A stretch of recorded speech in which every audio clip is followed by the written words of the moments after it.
صاحب الدعوة النبوية والصولة الحيدرية والعصمة الفاطمية والحلم الحسنية والشجاعة الحسينية والصبر السجادية والمعاصر الباقرية والآثار الجعفرية والعلوم الكاظمية والحجج الرضوية والجود التقوية والنقاوة النقوية والهيبة العسكرية والغيبة الإلهية أبو القاسم محمد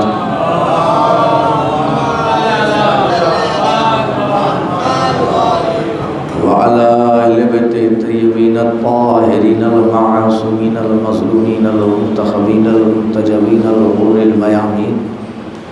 أما بعد فقد قال الله تعالى في قرآن مجيد وقوله الحق. بسم الله الرحمن الرحيم. لقد خلقنا السماوات والأرض وما بينهما في 6 أيام وما مسنا من لغوب. صلوات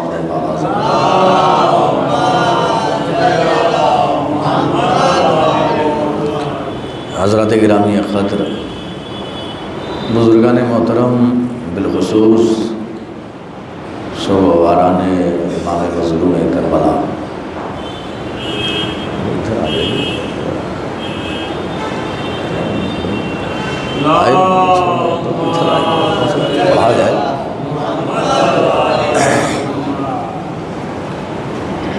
حضرات،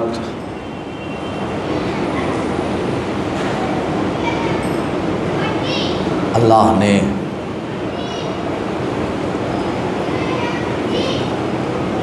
اپنی وحدانیت کا جو سب سے آسان ثبوت رکھا ہے وہ یہ بارش کے قطرات ہیں۔ اللہ خود کہتا ہے تم غور کیوں نہیں کرتے، تم فکر کیوں نہیں کرتے، تم تدبر کیوں نہیں کرتے کہ وہ اللہ کون ہے کہ جس نے سمندروں کے کھارے پانی کو اٹھایا، بادلوں میں اللہ بارش کی شکل میں تمہارے لیے پینے کے لائق بنا دیا۔ صلوات پڑھیں نا بابا سے بلند۔ اللہ کون ہے؟ تو یہ بارش رحمت پروردگار، اس بارش سے وحدانیت سمجھی جا سکتی ہے، اس بارش سے اللہ سمجھا جا سکتا ہے کہ کوئی اللہ ہے۔ صلوات پڑھیں بابا سے بلند۔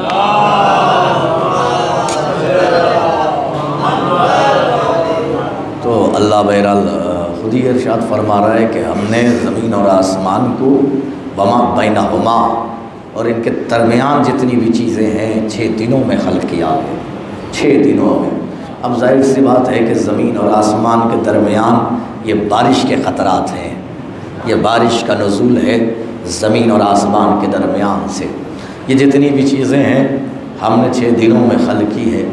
اللہ قرآن میں کہہ رہا ہے کہ بھائی ان قطرات کو سمجھو، یہ قطرات تمہاری زندگی ہیں، اس لیے کہ بسم اللہ الرحمن الرحیم وَجَعَلَنَا مِنَ الْمَاءِ كُلَّ شَيْءٍ حَيٍّ، ہم نے پانی کے ذریعے کائنات کی ہر چیز کو زندہ رکھا ہے۔ کیا عرض کر رہا ہوں، ذرا غور فرمائیے گا۔ ہم نے پانی کے ذریعے کائنات کی ہر شے کو زندہ رکھا ہے۔ اگر یہ پانی نہ ہوتا تو کوئی شے زندہ نہ ہوتی، اس لیے کہ آیت ہے، روایت نہیں۔ روایت جھٹلائی جا سکتی ہے، آیت نہیں جھٹلائی جا سکتی۔ اچھا، یہاں کوئی قید بھی نہیں ہے، اللہ نے قید نہیں لگائی ہے کہ فلاں فلاں شے نہیں۔ اللہ کہہ رہا ہے کہ وَجَعَلَنَا مِنَ الْمَاءِ كُلَّ شَيْءٍ حَيٍّ، ہم نے ہر شے کو، ہر شے تو پھر ہر شے، اب چاہے زمین ہو یا آسمان، چاند ہو یا سورج، کہکشائیں ہوں یا بجلیاں، کوئی بھی شے جس پہ شے کا اطلاق ہوتا ہے، جسے شے کہا جائے، وہ اگر زندہ ہے تو پانی کی وجہ سے زندہ ہے۔ اس لیے کہ آیت کہہ رہی ہے، اللہ کہہ رہا ہے کہ ہم نے ہر شے کو اسی پانی سے زندہ رکھا ہے۔ ہر شے کو زندہ رکھا تو کس چیز سے زندہ رکھا؟ پانی سے زندہ رکھا ہے۔ دیکھیں مسلسل 2-3 دنوں تک خاک سنتے چلے آئے ہیں، آج بارش ہو رہی ہے، پانی سن لیجئے۔ ایک صلوات پڑھیں بابا سے بلند۔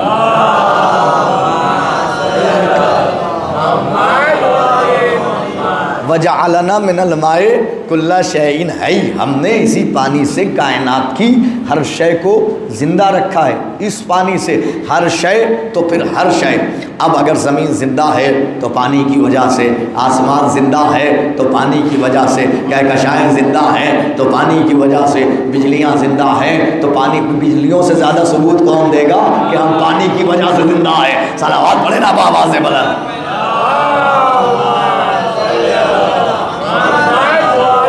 زمین زندہ تو پانی کی وجہ سے، آسمان زندہ تو پانی کی وجہ سے، چاند زندہ تو پانی کی وجہ سے، سورج زندہ تو پانی کی وجہ سے، زمین زندہ پانی کی وجہ سے۔ اور لفظوں کو بدلوں تو آدم زندہ تو پانی کی وجہ سے، نوح زندہ تو پانی کی وجہ سے، موسیٰ زندہ تو پانی کی وجہ سے، عیسیٰ زندہ تو پانی کی وجہ سے۔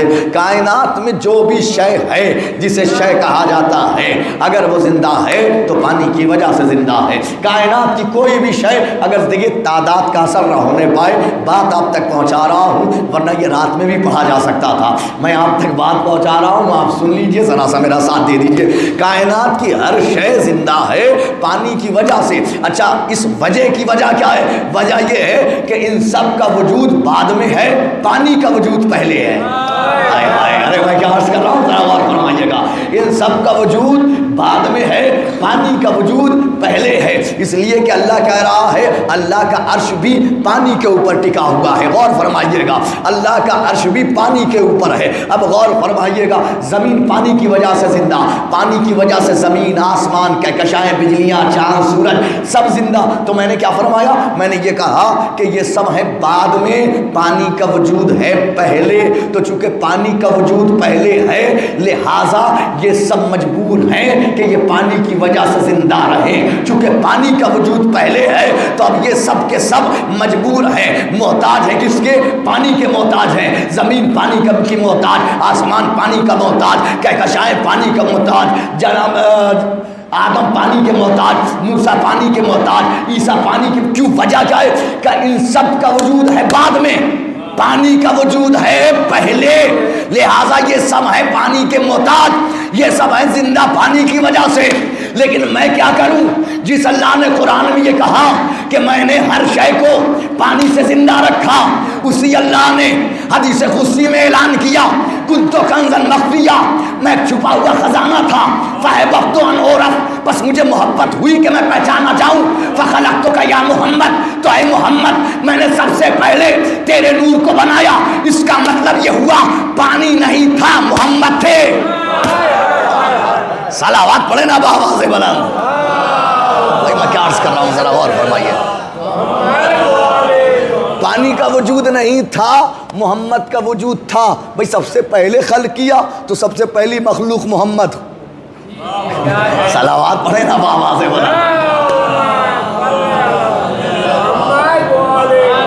تو بھیا پانی کی ضرورت اسے ہے کہ جو پانی کے بعد پیدا ہو، جس کا وجود ہی پانی سے پہلے ہو۔ اچھا، فقط نبی کا نور نہیں، نبی نے حدیث قدسی کی شرح کی کہ اول ما خلق اللہ نوری، اللہ نے سب سے پہلے میرے نور کو خلق کیا۔ انا و علی من نور واحد، میں اور علی ایک ہی نور سے ہیں، میں اور علی ایک ہی نور سے، یعنی پانی کا وجود نہیں تھا، علی کا نور تھا۔ میں کیا عرض کر رہا ہوں، ذرا غور فرمائیے گا۔ پانی کا وجود نہیں تھا، ایک اور صلوات پڑھنے بابا سے بلند۔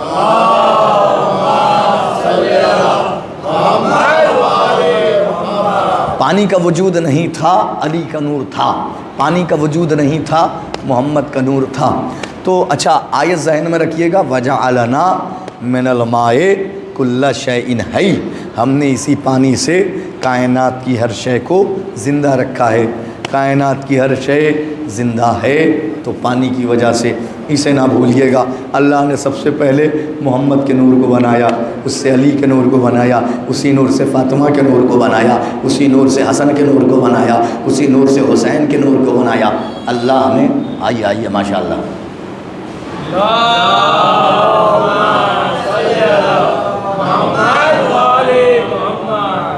اچھا آج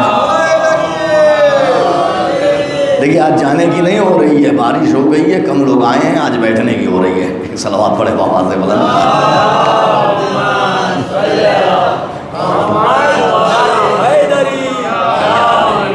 یہاں سے میں آپ کو پانی سے لیتا لیتا میں کہاں تک جاؤں گا؟ انشاءاللہ مجھے اس منزل تک بھی آنا ہے اور میں انشاءاللہ اس منزل تک آ جاؤں گا. بس تھوڑی دیر آپ میرا ساتھ دے دیجئے.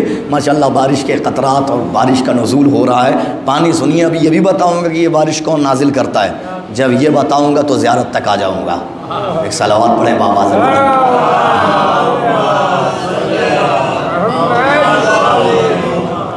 بہرحال عزیزان گرامی، تو کہاں تھا میں؟ اللہ نے سب سے پہلے پانی کا وجود نہیں تھا، محمد کا نور تھا، علی کا نور تھا، حسن کا نور تھا، حسین کا نور تھا.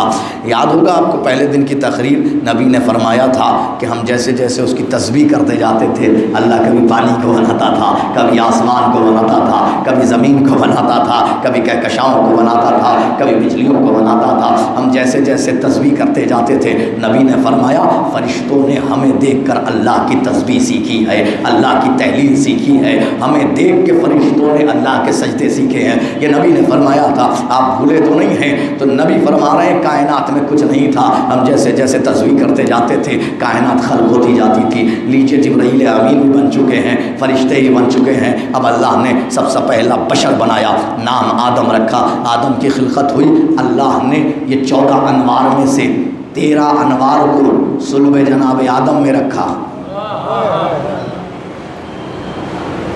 14 میں سے 13 کو صلب جناب آدم میں رکھا. ایک کو اپنے پاس رکھا، عرش پر رکھا. ایک کو صلب آدم میں نہیں رکھا، 13 کو رکھا ہے. ایک کو نہیں رکھا، 13 کو رکھا ہے، ایک کو نہیں رکھا. میں کیا عرض کر رہا ہوں؟ 13 کو رکھا ہے، ایک کو نہیں رکھا. اصل میں اس نور کے حجاب کا اتنا خیال تھا. میں کیا عرض کر رہا ہوں؟ ذرا غور فرمائیے گا کہ اللہ نے چاہا کہ بغیر فاصلے کے محمد کو عرش پر بلایا جائے اور وہ نور عطا کیا جائے.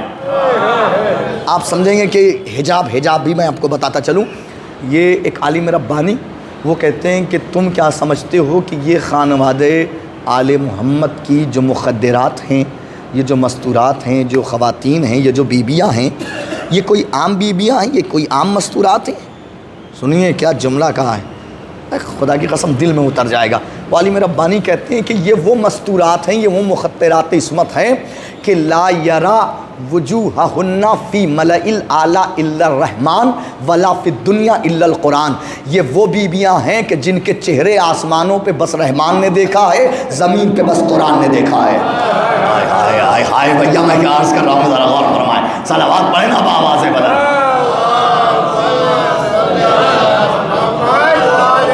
آپ سمجھ رہے ہیں یہ اتنی پاک و پاکیزہ طیب و طاہر، یہ اتنی پاک و پاکیزہ مائیں ہیں، یہ خواتین ہیں. بہرحال عزیزان گرامی، تو بات یہ عرض کر رہا تھا کہ اللہ نے 13 انوار صلب جناب آدم میں رکھے. 13 انوار صلب جناب آدم سے ہوتے ہوئے صلب جناب شیس تک آئے، صلب جناب شیس سے صلب جناب نوح تک آئے، صلب جناب نوح سے صلب جناب ابراہیم میں منتقل ہوئے، صلب جناب ابراہیم و اسماعیل سے ہوتے ہوئے صلب جناب عبد مناف تک آئے، صلب جناب عبد مناف سے صلب جناب ہاشم تک پہنچے، صلب جناب ہاشم سے صلب جناب عبد المطلب تک آئے، صلب جناب عبد المطلب سے اب اللہ نے اس نور کو 2 حصوں میں تقسیم کیا. ایک نور کو صلب جناب عبداللہ میں رکھا، ایک نور کو صلب جناب ابو طالب میں رکھا. صلب جناب عبداللہ سے جو نور ظاہر ہوا وہ آج دنیا میں محمد کہلایا. صلب جناب ابو طالب سے جو نور ظاہر ہوا وہ علی کہلایا. ایک کا نام علی، ایک کا نام محمد، ایک کا نام علی، ایک کا نام محمد. چلے تھے 13، آئے ہیں 2، بچے کتنے؟ 11. 11 کی آمد کے لیے ضروری تھا کہ وہ 14واں نور آ جائے جو وہاں ہے. میرے حبیب چلو آؤ میرے پاس، آؤ عرش پہ آؤ، میرے حبیب معراج کی بلندیوں پہ آؤ. نبی کو بلایا، جبرائیل امین جنت کے گوشے میں لے کر کے گئے. ایک پھل توڑ کے جبرائیل امین نے نبی کے حوالے کیا، یا رسول اللہ اسے کھا لیں. کیوں؟ یا رسول اللہ اس کے اندر آپ کی بیٹی کا نور ودیعت کیا گیا ہے، اس پھل کے اندر آپ کی بیٹی کے نور کو ودیعت کیا گیا ہے. نبی مسکرائے، پھل کھایا، واپس آ گئے. اب جو واپس آئے ہیں تو اب اللہ نے نبی کو ایک بیٹی عطا کی جس کا اللہ نے نام فاطمہ رکھا. میں کیا عرض کر رہا ہوں؟ ذرا غور کریے گا. جس کا اللہ نے نام فاطمہ رکھا۔ لیجیے عزیزان گرامی، بیٹی بڑی آپ بھولے تو نہیں ہیں، آیت کیا کہہ رہی ہے؟ ہم نے کائنات کی ہر شے کو پانی سے زندہ رکھا ہے، اسے نہ بھولیے گا، اگر اسے بھول گئے تو اتنی دیر کی تمہید بیکار ہو جائے گی۔ ہر شے کو زندہ رکھا ہے پانی سے۔ اب دیکھیے غور فرمائیے، آیت کیا کہہ رہی ہے؟ آیت یہ کہہ رہی ہے ہر شے زندہ ہے پانی کی وجہ سے۔ لیجیے بیٹی بڑی ہو گئی، ایک دن ایسا ہوا کہ اللہ نے اپنا ایک فرشتہ جس کا نام تھا سرسائل، اللہ نے سرسائل کو زمین پر بھیجا، اے سرسائل جا میرا یہ پیغام پہنچا دے۔ سرسائل زمین پہ آیا، محمد عربی کے پاس پہنچا، اور پیغمبر اسلام پر پہنچنے کے بعد اب سرسائل کہتا یا رسول اللہ، اللہ نے حکم دیا ہے کہ زوج النور بالنور، نور کو نور سے ملا دیجئے۔ آئے میں کیا عرض کر رہا ہوں؟ نور کو نور سے ملا دیجئے۔ پیغمبر اسلام نے علی کو قریب بلایا، بلا کے کہا یا علی، یا علی، اللہ نے عرش پر میری بیٹی کا عقد، میری بیٹی کی نسبت آپ سے طے کی ہے، لیکن یا علی عقد سے قبل آپ یہ تو بتائیں کہ آپ مہر میں کیا دیں گے؟ اچھا کس نے طے کیا ہے؟ اللہ نے۔ سنیے اور خبردار کوئی برا نہ مانے اس بات کا، یہ حقیقت قاہرہ ہے کہ کائنات کا اکیلا جوڑا ہے علی و زہرا کا جو آسمان پہ بنا۔ کائنات کا اکلوتا جوڑا ہے علی و فاطمہ کا کہ جو آسمان پہ بنا، بقیہ کسی مولوی کا بھی جوڑا آسمان پہ نہیں بنا۔ کبھی آپ اس غلط فہمی میں رہیں کہ ہمارے جوڑے آسمانوں پر بنے، نہیں، کائنات کا اکلوتا جوڑا ہے علی و فاطمہ کا کہ جو آسمان پہ بنا، بقیہ تمام کے تمام جوڑے زمین پہ بنائے گئے۔ چونکہ یہ اکلوتی فضیلت حاصل تھی علی و فاطمہ کو، لہٰذا عرب والوں نے کائنات میں ایک جھوٹ مشہور کیا، صاحب جوڑے تو آسمانوں پر بنتے ہیں، جوڑے تو آسمانوں پر بنتے ہیں، جوڑے تو آسمانوں پہ بنتے ہیں۔ عقل کے اندھو، اگر جوڑے آسمانوں پر بنتے تو زمین پہ کبھی طلاق نہ ہوتی۔ ہائے ہائے ہائے، صلوات پڑھے نا بابا سے بنا، جوڑا آسمان پر بن جائے اور زمین پر تم طلاق دے دو۔ ایک صلوات اور پڑھے بابا سے بلا۔ کوئی جوڑا اکلوتا جوڑا ہے کائنات کا، اکلوتا جوڑا ہے جو آسمان پہ بنایا گیا، اکلوتا جوڑا جس کا عقد اللہ نے پڑھا، جس کے وکیل جبرائیل امین تھے۔ بہرحال عزیزان گرامی، بات کو تمام کرتے ہوئے آ رہا ہوں منزل تک۔ تو عزیزان گرامی، لیجیے عزیزان گرامی، علی کو قریب بلایا، بلا کے کہا یا علی آپ مہر میں کیا دیں گے؟ یا رسول اللہ تین چیزیں ہیں علی کے پاس، ایک سواری، ایک تلوار، ایک زرہ۔ یا رسول اللہ آپ اس میں سے جو بھی کہیں میں آپ کے سپرد کر دوں۔ اب نبی نے فرمایا یا علی تلوار اسلام کے کام کی، یا علی سواری تمہارے کام کی، یا علی تمہیں زرہ کی کوئی ضرورت نہیں، کیونکہ زرہ کی ضرورت میدان سے بھاگنے والے کو پڑتی ہے، مرد میدان کو نہیں پڑتی۔ ہائے ہائے ہائے، یا علی زرہ کی ضرورت بھاگنے والے کو پڑتی ہے، مرد میدان کو نہیں پڑتی۔ یا علی اپنے زرہ بھیج دیجئے۔ نبی علی نے آواز لگائی کون ہے جو علی کے زرہ کو خرید سکے؟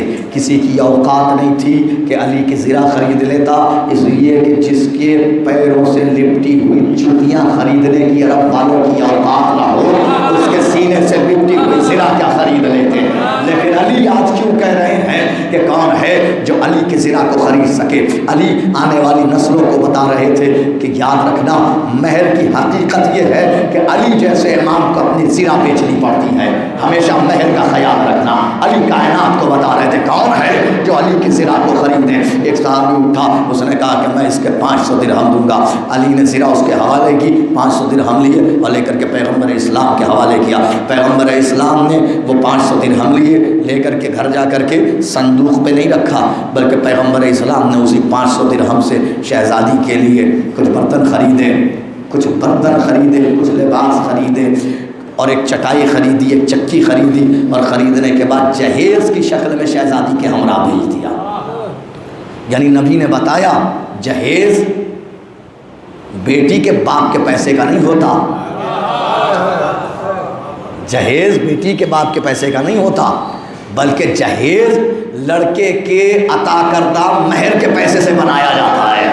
میں کیا عرض کر رہا ہوں، ذرا غور فرمائیے گا۔ دیکھ رہے ہیں آپ اصول زندگی کیا ہے، آج نبی بھی سمجھا رہے ہیں، علی بھی سمجھا رہے ہیں۔ لیجیے عزیزان گرامی، اللہ نے جوڑا بنا دیا۔ تاریخ یہ کہتی ہے 3 انوار آ چکے، رہ گئے تھے 11۔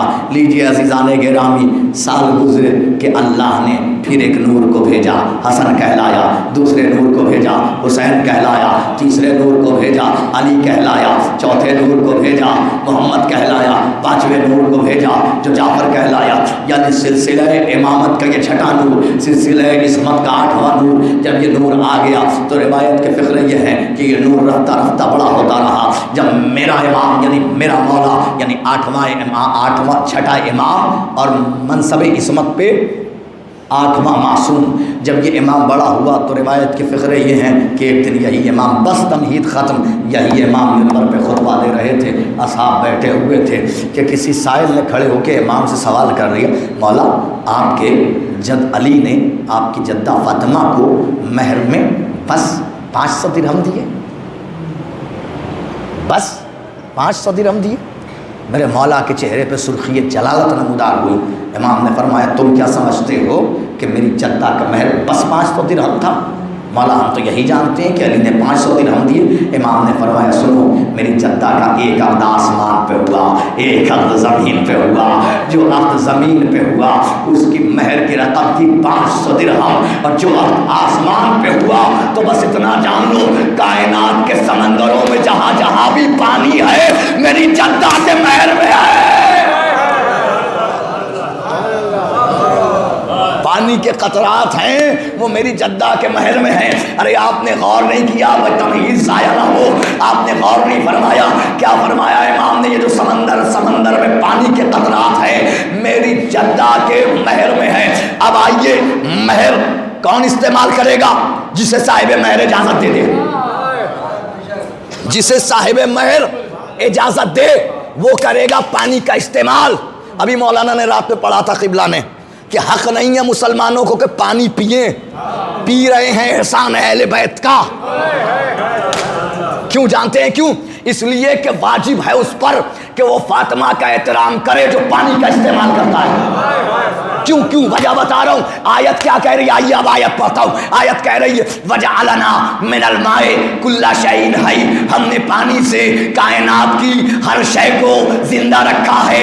ہر شے تو پھر ہر شے، چاہے آدم ہو، چاہے نوح ہو، چاہے موسیٰ ہو، چاہے عیسیٰ ہو، چاہے چاند ہو، چاہے سورج ہو، پانی کی وجہ سے زندہ۔ اور یہ پانی ہے مہر جناب فاطمی، لہذا زمین پہ واجب ہے فاطمہ کا احترام کرے، آسمان پہ واجب ہے فاطمہ کا احترام کرے، آدم پہ واجب ہے فاطمہ کا احترام کرے، نوح پہ واجب ہے فاطمہ کا احترام کرے۔ اب سمجھے جب فاطمہ آتی تھی محمد کھڑے کیوں ہو جاتے تھے؟ جب پانی کا استعمال کرے گا اس پہ واجب ہے کہ وہ فاطمہ کا احترام کرے۔ صلوات پڑھ لیں بآواز بلند۔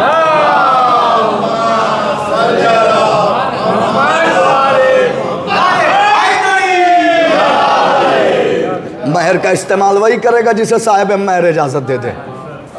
صاحب مہر اجازت نہ دے، اب یہ الگ بات ہے، یاد ہوگا میں نے آپ کو بتایا تھا خاک شفا کے کھانے کا اجازت نامہ کیا ہے، تو ویسے ہی شہزادی سے اجازت لینی ہے۔ احترام ہی اجازت ہے، شہزادی کا احترام ہی پانی پینے کا اجازت نامہ ہے۔ یہ پانی بارش کے قطرات پر آ گیا نا منزل تک۔ آپ سوچ رہے تھے کہاں تمہید میں مولانا شمس تبریز جا رہے ہیں، کیا سنانا چاہ رہے تھے، کیا سنا رہے ہیں، ہے نا؟ یہی سوچ۔ آپ تھوڑا قریب آ جائیے، بات ختم کر رہا ہوں۔ میرے حصے کی 10 منٹ کی نوکری اور رہ گئی ہے۔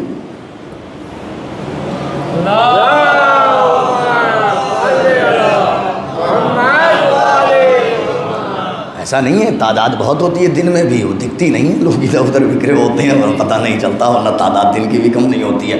بہرحال بات کو تمام کروں، یہ پانی ہے پانی۔ اب آئیے اس بات پہ گفتگو کر دیں کہ یہ جو بارش نازل ہو رہی ہے اس نزول کی حقیقت کیا ہے۔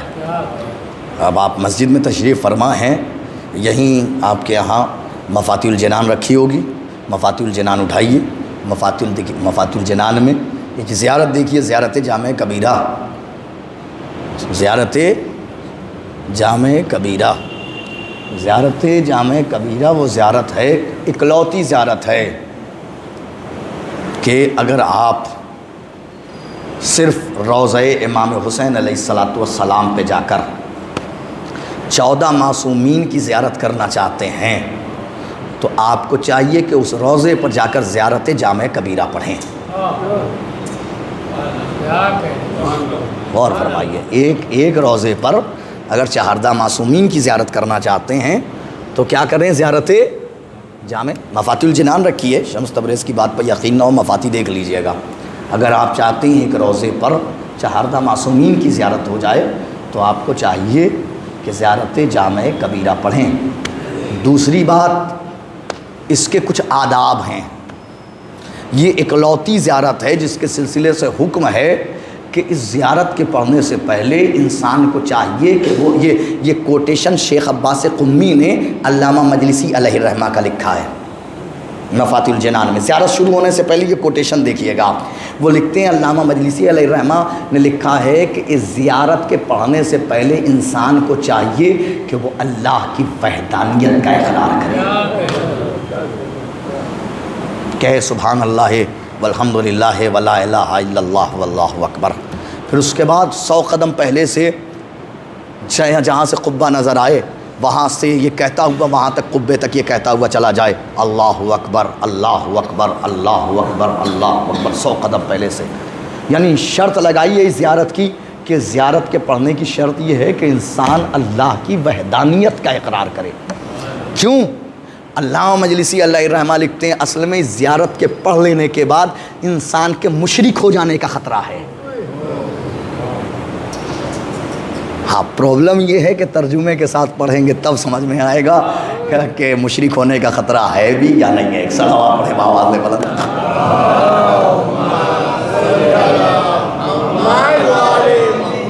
ہاں، تو ترجمے کے ساتھ، زیارت ترجمے کے ساتھ پڑھا کیجئے، بہت فائدہ ہے۔ اہل بیت کے مکمل فضائل ہیں یہ دعائیں اور یہ زیارات، مکمل اہل بیت کی فضائل ہیں۔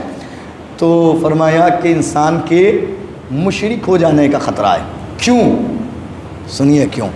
اصل میں یہ اکلوتی زیارت ہے جس میں آپ ڈائریکٹ اہل بیت سے کلام کرتے ہیں، گفتگو کرتے ہیں آپ اہل بیت سے، باتیں کرتے ہیں اہل بیت سے، اور باتیں کرتے کرتے آپ کہتے ہیں زمین آپ کی وجہ سے، آسمان آپ کی وجہ سے، ستارے آپ کی وجہ سے، کہکشائیں آپ کی وجہ سے، یہ پوری کائنات کا تذکرہ اس 1 گھنٹے کی زیارت میں ہوگا، اور آپ دیکھتے رہیں گے اس کے اندر کیا کیا چیزیں اہل بیت کی وجہ سے۔ مجھے اپنے ٹاپک سے مطلب ہے وہاں تک پہنچ جاؤں۔ اس کا ایک زیارت میں ایک جملہ ہے، بکم ینزل الغیث، آپ ہی کے وسیلے سے بارش کا نزول ہوتا ہے۔ ارے بھیا میں کیا عرض کر رہا ہوں، صلوات فرمائیں، صلوات پڑھیں پر محمد و آل محمد۔ مجھے بس اپنے ٹاپک سے ایک جملہ لینا تھا، وہ سن لیجیے آپ، بکم ینزل الغیث، آپ ہی کے وسیلے سے بارش کا نزول ہوتا ہے۔ بھائی لمبا تو نہیں ہو گیا معاملہ آج؟ نہیں، صلوات پڑھنے بابا بلند۔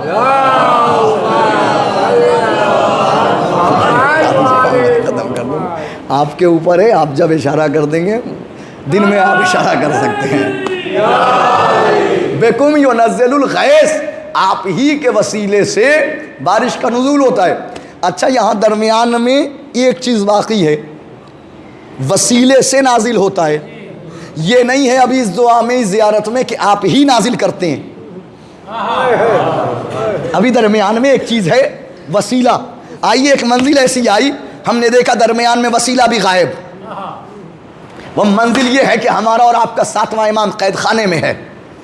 امام قید خانے میں حاکم نے چاہا کہ امام کا قتل کریں، مشیروں سے مشورہ کیا کیسے قتل کیا جائے۔ کہا کہ اگر تو نے اس دربار میں قتل کروایا، قید خانے میں قتل کروایا تو معاملہ بگڑ جائے گا، شہر کے لوگ باغی ہو جائیں گے کہ حاکم نے امام کا قتل کروا دیا۔ کہا پھر کیسے کیا جائے؟ کہا کہ کسی دوسرے لوگوں کو، یعنی دوسرے شہروں سے دوسرے افراد کو جنہیں کوئی جانتا نہ ہو پہچانتا نہ ہو، انہیں بلوا، ان سے امام کا قتل کروا، اور یہاں نہیں، قید خانے کے باہر۔ کہا تو پھر کیا کیا جائے؟ کہ 10 حبشی غلام بلائے گئے۔ کتنے؟ 10۔ دیکھیے بارش ملاحظہ فرمائیے گا، کتنے غلام بلائے گئے؟ 10 حبشی غلام بلائے گئے۔ اور بلانے کے بعد حبشی غلاموں کو پہلے تو مشق کرائی گئی ایک نیزے پر سفید چادر ڈالی گئی، انسان نما بنایا گیا اسے، اور ان حبشی غلاموں سے کہا گیا کہ تم ان پر وار کرو۔ وہ کبھی نیزے سے وار کرتے تھے، چھریوں سے وار کرتے تھے، وہ الگ الگ انداز سے الگ الگ اسلحوں سے وار کرتے تھے، یہاں تک کہ ان حبشیوں کو عادت ہو گئی جنگلی افراد، انہیں نفرت ہو گئی کہ وہ جہاں بھی کسی سفید لباس میں کسی کو دیکھتے تھے تو وہ دوڑتے تھے اسے مارنے کے لیے، یعنی نفرت پیدا کرنی تھی کہ جہاں بھی کسی سفید لباس میں کسی کو دیکھنا تو ایسے ہی نفرت کر کے اس پہ حملہ کر دینا۔ مشق کرائی جا سکی۔ ایک دن آیا، آج وہ دن آنا تھا کہ ایک مرتبہ حاکم نے بلایا، اور بلانے کے بعد 10 کے 10 حبشی غلاموں نے بتایا کہ دیکھو فلاں وقت فلاں چوراہے پر ایک شخص ہوگا جس کے سر سے لے کر پاؤں تک سفید ہی سفید لباس ہوگا، تمہیں اس پہ حملہ کرنا ہے، اس کا قتل کرنا ہے، اسے مار ڈالنا ہے۔ لیجئے معاملہ طے ہو گیا، وہ دن آ گیا، وہ وقت آ گیا، وہ گھڑی آ گئی۔ امام کو ایک سفید چادر میں قید خانے سے نکالا گیا۔ اب جو قید خانے سے نکالا گیا، سپاہی لے کر کے پہنچے اس چوراہے پر، اور چوراہے پر پہنچنے کے بعد سپاہیوں نے حبشیوں کی طرف اشارہ کیا، اور اشارہ کر کے سپاہی واپس پلٹے۔ ادھر سپاہی واپس پلٹے، ادھر 10 کے 10 حبشی غلام وہاں سے تیز رفتار میں امام کے قریب آئے، چاہا کہ امام پر حملہ کرے۔ آہستہ سے ہوا کا ایک جھونکا چلا، چہرے سے پردہ ہٹا، پردے کا ہٹنا تھا، 10 کے 10 سجدے میں گرے۔ بھیا میں کیا عرض کر رہا ہوں، ذرا غور فرمائیے گا، میں کیا عرض کر رہا ہوں۔ دیکھ آپ یہ نہ سوچئے گا شمس تبریز نے پانی چھوڑ دیا، نہ نہ، یہاں بھی پانی آپ کو دکھاؤں گا، یہ پانی کی حقیقت کیا ہے، آپ غور فرمائیے گا۔ کیا فرمایا؟ 10 کے 10 سجدے میں گرے۔ اب جو 10 کے 10 سجدے میں گرے تو روایت کے فقرے یہ ہیں کہ سپاہی واپس پلٹے۔ پلٹنے کے بعد حاکم سے کہا، حاکم وہ جنہیں امام کا قتل کرنے کے لیے بلایا تھا، غضب ہو گیا کہ کیا ہوا؟ کہ تو نے قتل کرنے کو بلایا تھا، مشق آئی تھی، 1 مہینے سے کھانا کھلایا تھا، معاملہ بدل گیا۔ کہ کیا ہوا؟ کہ وہ چلے تھے تو قتل کرنے کے لیے، مگر ہوا کا ایک جھونکا چلا۔ ایک دوسری روایت یہ ہے کہ امام نے انہی کی زبان میں ان سے کچھ کہا۔ بہرحال کوئی بھی روایت آپ تسلیم کر لیں، بات وہی ہے۔ وہ کہتا ہے کہ ہوا کا ایک جھونکا چلا، چہرے سے پردہ ہٹا، انہوں نے امام کا چہرہ دیکھا، 10 کے 10 سجدے میں گر گئے۔ ہاں ہم نے قتل کرنے کو بلایا تھا یا سجدے کرنے کو بلاؤ انہیں؟ سب کے سب، سارے کے سارے حبشی غلاموں کو بلایا گیا، اور بلانے کے بعد حبشی غلاموں سے کہا گیا، یہ بتاؤ ہم نے تمہیں قتل کرنے کو بھیجا تھا، قتل کرنے کو بلایا تھا، یا امام کے آگے سجدے کرنے کو بلایا تھا؟ 10 کے 10 حبشی غلام کہتے ہیں، ملعون تجھ پہ لعنت، تیرے اجداد پہ لعنت۔ سنیے یہ روایت کے فقرے سنیے، کہا تجھ پہ لعنت، تیرے اجداد پہ لعنت۔ اے ملعون تو نے ہمیں کس کا قتل کرنے کے لیے بھیج دیا تھا؟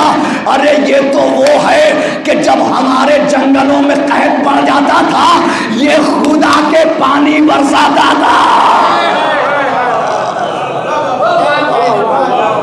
خدا کے پانی برساتا تھا، نہیں برسایا امام نے۔ 8ویں امام نے بھول گئے آپ، ایسے جیسے جیسے ہاتھوں کو نیچے نیچے کرتے جاتے تھے بھول گئے واقعہ، تو آپ جانتے مجھے واقعہ نہیں پڑھنا۔ تو یہ پانی اہل بیت کی وجہ سے ہے، یہ بارش اہل بیت کی وجہ سے ہے، اس پانی کا وجود اہل بیت کی وجہ سے ہے، اور اس پانی سے کائنات، سب پوری کائنات زندہ ہے۔ تو کائنات پانی کی وجہ سے، پانی اہل بیت کی وجہ سے، تو نتیجہ کیا نکلا؟ کائنات اہل بیت کی وجہ سے۔ کائنات نہ ہوتی اگر اہل بیت نہ ہوتے۔ یہی سبب ہے کہ امام کے ایک چاہنے والے نے، کائنات اہل بیت کی وجہ سے، ہماری زندگی اہل بیت کے لیے، یہ زیارت کا جو قرآن نکلنا ہے یہ بھی اہل بیت کی محبت میں ہے۔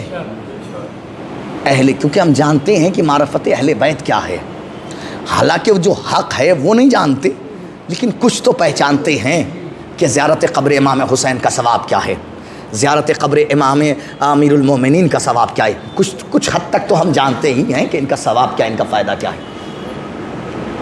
سنیے عزیزان گرامی، زیارت میں سلام کرتا ہوں ان لوگوں کو کہ جنہوں نے اس میں اہتمام کیا ہے۔ چھٹے امام مصلی پر بیٹھے ہوئے ہیں، ایک شخص چلا امام سے ملاقات کے لیے، دیکھا کہ امام مصلی پر ہیں، تو روایت کے فقرے یہ ہیں کہ اس کے کانوں نے عجیب منظر دیکھا، اس کے کانوں نے عجیب باتیں سنی۔ امام سجدے کے عالم میں امام حسین علیہ السلام کے زائرین کے حق میں دعا کر رہے ہیں، اے میرے پروردگار، اے میرے پروردگار، جو بھی کربلا حسین کی زیارت کے لیے جاتا ہے، میرے جد کی زیارت کے لیے جاتا ہے، میرے پروردگار اس کی مغفرت فرما۔ اس کے بعد امام فرما رہے ہیں، میرے پروردگار ان کے چہرے میں نورانیت پیدا کر دے. امام کی زبان ہے امام، ان کے چہرے میں چاشنی پیدا کر دے. امام کی زبان ہے، ان کی آنکھوں میں نورانی بھر دے. کہ امام کی زبان کہہ رہی ہے، دعا مانگ رہے یعنی سر سے لے کر پاؤں تک پورے جسم ظاہر امام حسین کے حق میں امام سجدے کے عالم میں دعا مانگ رہے ہیں. قریب گیا، نماز تمام ہوئی. امام مولا یہ ظاہر امام حسین علیہ السلام کے حق میں اتنی بڑی دعا، اتنا بڑا ثواب. امام نے فرمایا تمہیں کیا معلوم کہ ظاہر حسین کی حقیقت کیا ہے؟ امام نے وہاں فرمایا کہ جو بھی کربلا میرے جد کی قبر کی زیارت کو جائے گا، اللہ اس کی ایک زیارت کے بدلے اس کے حق میں 1000 نیکیاں لکھے گا اور اس کے 1000 گناہ مٹائے گا.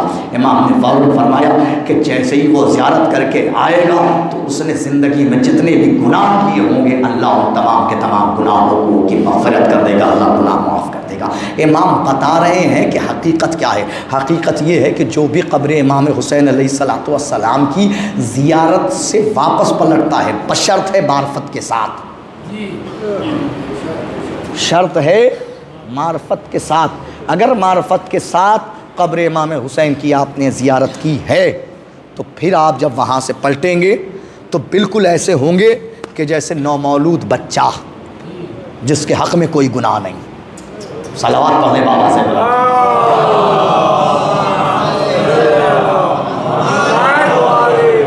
ہاں، اور بڑی فضیلت ہے ظاہر امام حسین علیہ السلام کی، اور بالخصوص روز عرفہ. روز عرفہ بے انتہا ثواب ہے قبر امام حسین کا. دیکھیے گا آپ، یا تو 40 پہ جاتے ہیں لوگ، یا عرفہ 2-3 مشی ہوتی ہے کربلا میں، نجف سے کربلا. ایک تو یہ 40 کے موقع پر، ایک شعبان میں 15 شعبان، اور ایک خود میں عرفہ میں مشی کر کے جا چکا ہوں نجف سے کربلا. تو اس کا بھی بے انتہا ثواب ہے، اس لیے کہ روز عرفہ اللہ اپنے حاجیوں کی طرف بعد میں دیکھتا ہے، حسین کے ظاہروں کو پہلے دیکھتا ہے. سمجھ رہے ہیں آپ؟ ایک صلوات پڑھ لیں اور بابا سے بلند.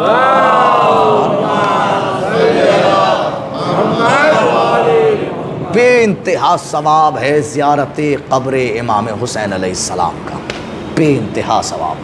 میں ان سب کو سلام کرتا ہوں کہ جن لوگوں نے اس میں شرکت فرمائی ہے. آپ سمجھیے زیارت کو ایک جائے گا اور شریک کم سے کم 600 لوگ ہوں گے. زیارت کو ایک جائے گا، ثواب کم سے کم 600 افراد لوگوں کو ملے گا. ایک زیارت کو جائے گا اور ثواب اتنے لوگ. اس سے بڑی زیارت کون سی ہو سکتی ہے کہ جہاں ایک زیارت کرے اور پورے قبیلے کو ثواب مل جائے. صلوات پڑھیں نا بابا سے بلند. اس سے بڑی زیارت کون سی ہو سکتی ہے؟ ایک زیارت اور 600 افراد، ان کو زیارت قبر امام حسین علیہ السلام کا ثواب. امام کا چاہنے والا امام سے پوچھ رہا ہے، چھٹے امام سے، مولا انا بیننا و بین قبر جدک لبحر.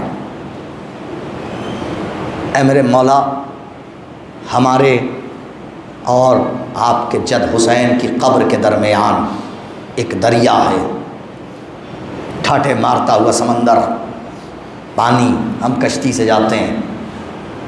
ربما انکفعت بین السفینہ. مولا کبھی کبھی ایسا ہوتا ہے کشتی دریا میں پلٹ جاتی ہے طغیانیوں کے سبب. کشتی طغیانیوں کے سبب دریا میں پلٹ جاتی ہے. مولا کیا ہم زیارت حسین کو جائیں؟ زیارت حسین کو جائیں؟ طغیانیوں کے سبب کشتی پلٹ جاتی ہے، جان جانے کا خطرہ ہے. جائیں؟ موت کا خطرہ ہے، جائیں؟ امام نے فرمایا جاؤ. ان کفات فی الجنہ. وہ کشتی دریا میں تو نہیں ڈوبے گی، جنت میں ڈوبے گی. ہائے ہائے، میں کیا عرض کر رہا ہوں، ذرا غور فرمائیں. صلوات پڑھیں نا بابا سے بلند.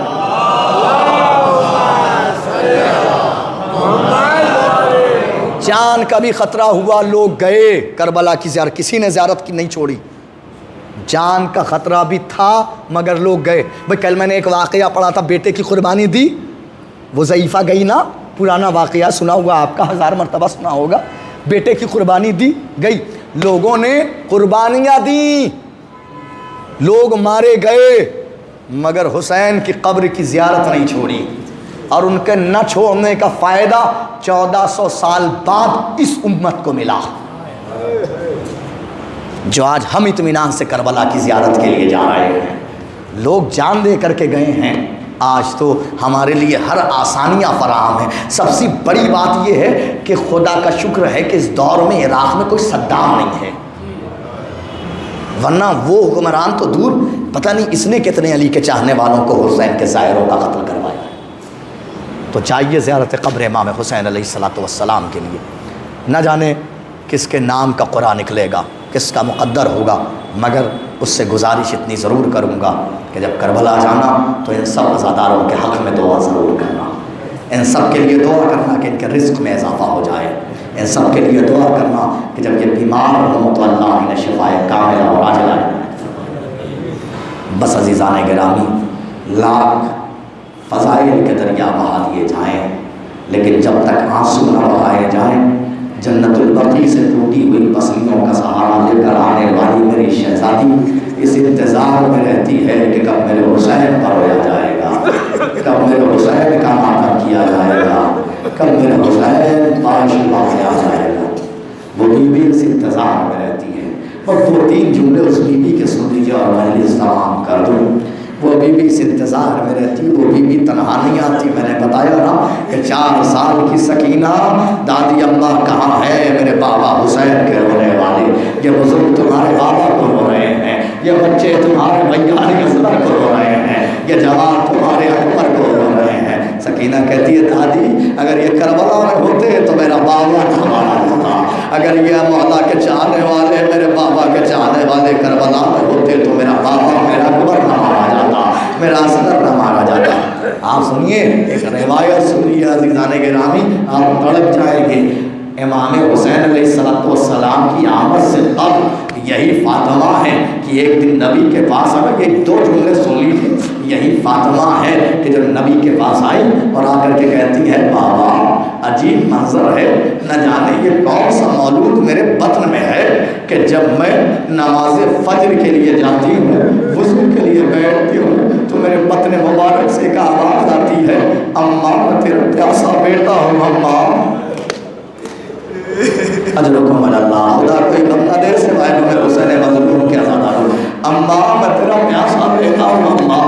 بابا میں جب نماز ظہر کے لیے بیٹھتی ہوں تو بابا آواز آتی ہے اماں میں تیرا بھوکا بیٹا ہوں، اماں۔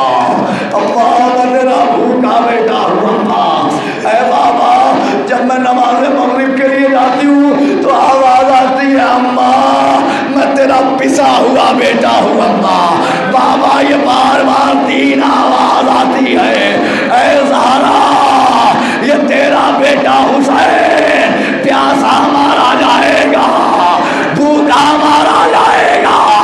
ارے کربلا میں اس کے لاشے کو پامال کیا جائے گا، کوئی پرسان حال نہ ہوگا، اکیلا حسین اور اس کی ایک بہن ہوگی جو قرآن کا واسطہ دے کے کہے گی یہ میرا بھیا حسین، اس نے تمہارا کیا بھی۔ وَسَيَعْلَمُ الَّذِينَ ظَلَمُوا أَيَّ مُنْقَلَبٍ يَنْقَلِبُونَ إِنَّا لِلَّهِ وَإِنَّا إِلَيْهِ رَاجِعُونَ رضا بقضائه وتسلیما لأمره۔ بار اللہ تجھے واسطہ محمد و آل محمد کا ہمارے ان آنسوؤں کو قبول فرما۔ اے میرے پروردگار تجھے واسطہ محمد و آل محمد کا ہمارے ان آنسوؤں کو زخم جناب فاطمۃ الزہرا سلام اللہ علیہا کے لیے مرہم قرار دے۔ اے میرے پروردگار ہم سب کو زیارت قبر امام حسین علیہ السلام عنایت فرما۔ اے میرے پروردگار تجھے واسطہ محمد وال محمد کا ہم سب کو نجف اشرف کی زیارت عطا کر۔ اے میرے پروردگار سامر رو کاظمین و مشہد کی زیارت نصیب فرما۔ اے میرے پروردگار تجھے واسطہ محمد و آل محمد کا منتقم خون امام حسین علیہ السلام کے ظہور میں تعجیل فرما، ہم سب کو ان کے اعوان و انصار میں شمار فرما۔ ربنا تقبل منا انک انت السمیع الدعا۔ حکم ہوا ہے کہ نوحہ قرے کے بعد ہو جائے گا، آپ لوگ تشریف رکھیں، قرا ہو جائے اور اس کے بعد انشاءاللہ ایک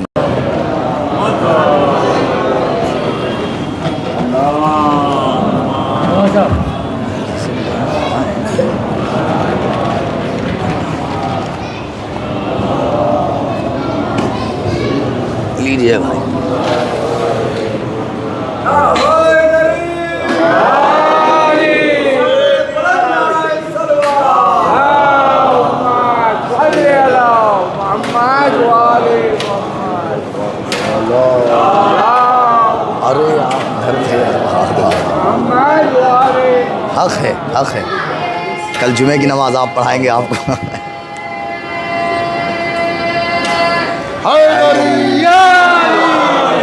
سلوات بھیجیے حضرت علی محمد.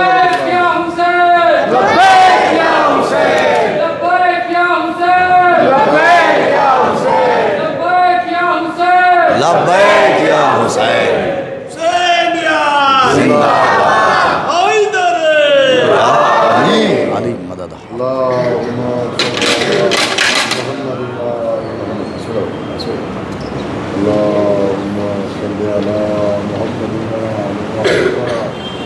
محمد وآل محمد صلوات.